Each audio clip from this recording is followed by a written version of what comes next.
Ever searched for an image on Google and found exactly what you needed, but when it's time to download, you can't get it in the format you want? Well, I've got the perfect solution for you.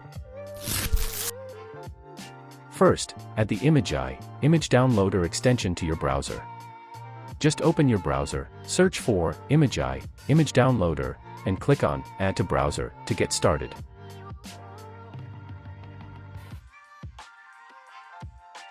Now, go ahead and go to the website where you want to download images.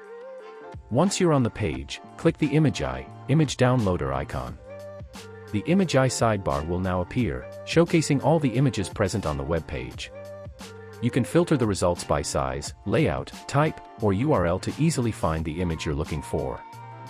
Here's the best part: downloading images in your preferred format. Simply hover over the download icon next to an image, choose the format you want, and click to download. It's that easy. If you found this video helpful, make sure to like, subscribe, and share it with others who might need an image downloader tool. Drop a comment if you have any questions, and I'll see you in the next video.